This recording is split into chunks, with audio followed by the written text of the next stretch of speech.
Kev, our FA Cup campaign gets underway this weekend. Are you looking forward to a change of pace from the league campaign?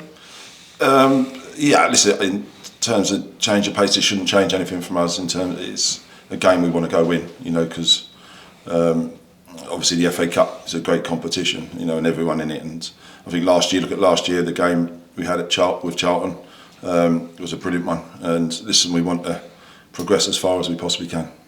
In terms of preparation, the team have had a behind closed doors friendly this week. How did that go? Yeah, really good. I think we took everyone over to Charlton and used the squad in terms of the minutes needed for people who hadn't played as much recently. I think it's important that they got that, and get everyone up to speed. And we managed the ones who've been playing a lot alongside the ones who needed it. So, listen, delighted with everyone how they applied themselves, and I thought it was a really good game, competitive game, and I think it stands us in good stead. How helpful is that sort of going forward for the next few weeks to get some more minutes in? Yeah, and I think it's something, listen, we want to do more of. We want to get. Listen, I always loved the reserve fixtures when I was playing. That there's a mixture of first team players who are probably not playing, and the ones on the bench, and splattering of young ones. So we managed to do that, and it's good. Good run out for everyone.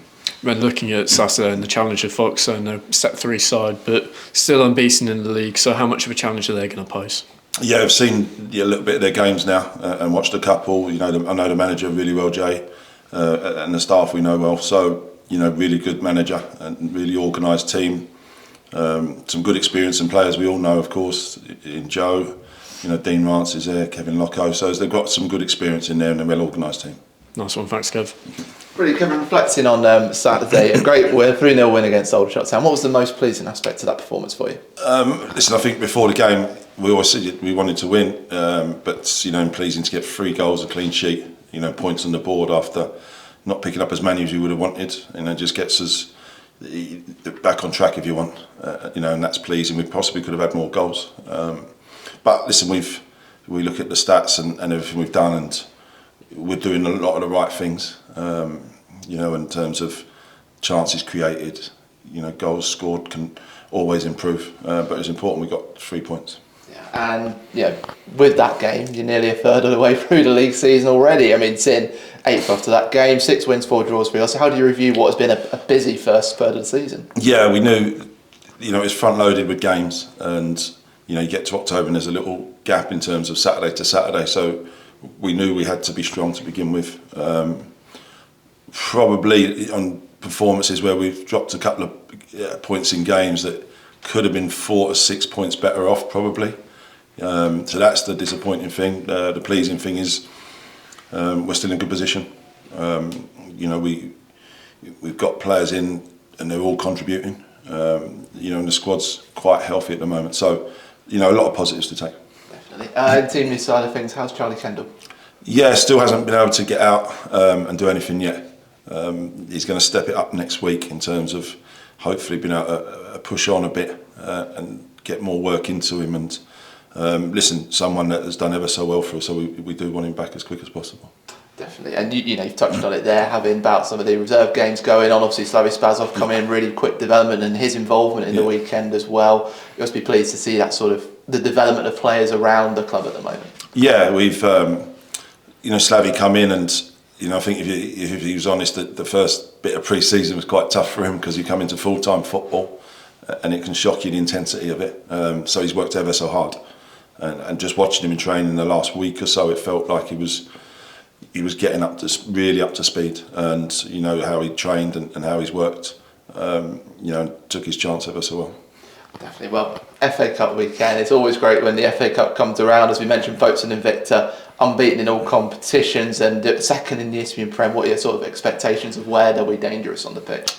Listen, as I said before, great experience, real good experience, and a lot of know-how for the level they're at, and players have played a lot higher, and with some good players within that as well, and I've mentioned the likes of Pickett and Dean Rance, but they've got some good players in midfield as well. So listen, under no illusions, we know what we want to do, and if we can make sure we're right, then we know they'll have a tough game coming to us. Yeah. Like I said with Dean, I guess you must have known him from your time at Gillingham. Yeah. Yes, no, Dean well, played against him when he was at Dagenham, and Ebbsfleet, of course. So listen, been a top pro, and a very good career.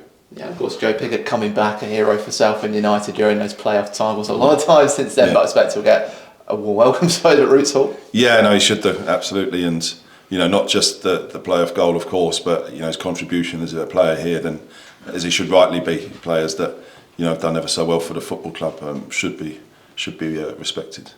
Now, in Southend's 108 FA Cup campaigns, they've had 37 of them, haven't gone beyond that first game. How significant would a cup run this season be for Southend? Yeah, I think every year, and listen, we want to go as far as we can, and for the reasons of what it does for the football club, which are pretty obvious, and also for the players. It's a brilliant competition, and it's a great football institute of the English football pyramid, if you want. So, who knows where it can take you, but it's always got to start with the first one, and you can't look too far ahead because you've got to have the utmost respect for your opponents. I'm always curious to ask managers this question as well. Like, when it comes to the FA Cup, no matter where you are, what would be like a dream tie for yourself? Me personally, probably be a Liverpool away. I think it's getting to Alfred. I've never been as a player or manager, so as a Liverpool fan, that would be one for me. Definitely. Just on the other side of things, obviously the news came out this week about the result of the review from the Wilson game, the warning and the fine. Just your thoughts on that one?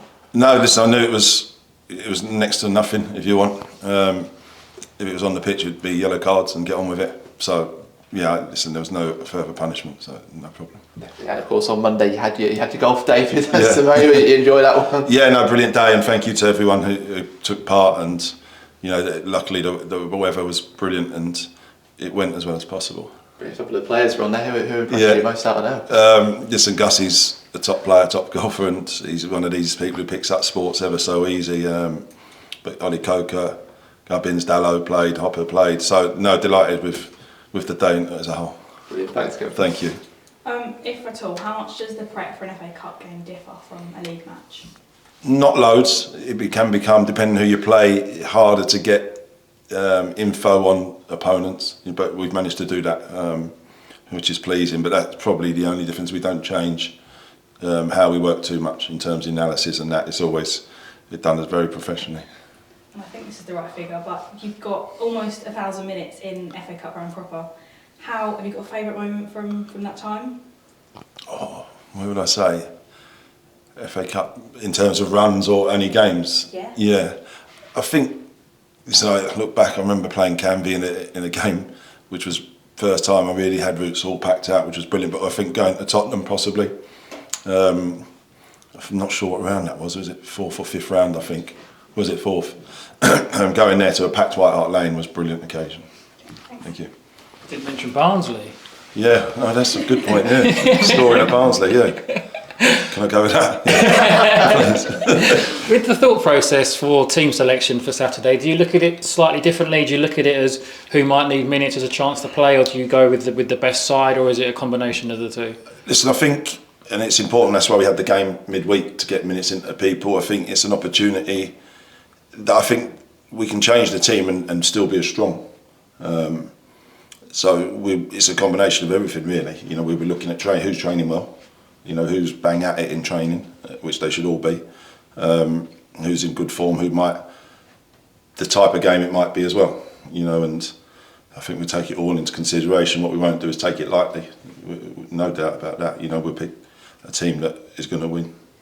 I know we don't want to look back on it too much, but obviously we had the upset against Sittingbourne. Does that act as almost a reminder to these players that if you're not on it, that's the type of thing that can happen? And that's football at times, isn't it? We've had it where we've gone and won, and it should do. But there's newish squad, new players, so hopefully that won't affect them. And as you say, it's a new season. Yeah, and I know you touched in earlier about the friendly that you had, but obviously George Wynne came in this season, he had no minutes, and if Nick Hayes is suddenly needed, he's not had any minutes. Is there a thought process going forward where maybe, I don't know, you might look at the National League Cup or something like that to give players minutes, because it must be hard when players are coming in and they've not played at all. There's and that's when people do come in, you've got to bear with them a bit, because it's, even though, and that can be the balancing act, and with bounce games, the National League Cup can be difficult in terms of you need a big squad for that, because if you get some injuries, it can be quite taxing if you want. But for us, it's maybe getting more games like we had. It's hard when you go Saturday, Tuesday. But part of the onus is on players as well. You know, there's nothing stopping you doing extras, which they do quite a lot of. Nothing will replace actually playing, I get that. But, you know, I think they would stand lads in good stead the other day. Yeah, and how's Gus? Has he had his scan done yet? Yeah, had the scan, so we're just waiting on results on that. Yeah, and I was going to say, away from Blues, obviously, former teammate of yours, Peter Clark, playing his 1,000th game this week. It's a hell of an achievement, really. He's even older than me, and he's still going, isn't he? Yeah, unbelievable. Listen, obviously knew Clarkey really well and still do, and spoke to him a little bit last year in terms of, I remember when he was at Oldham, and touched base before my testimonial with him as well. So for him to keep going is an unbelievable achievement and a testament to his professionalism and mentality, if you want. Maybe 1 or 2 more games left in him yet once he's got, but brilliant achievement.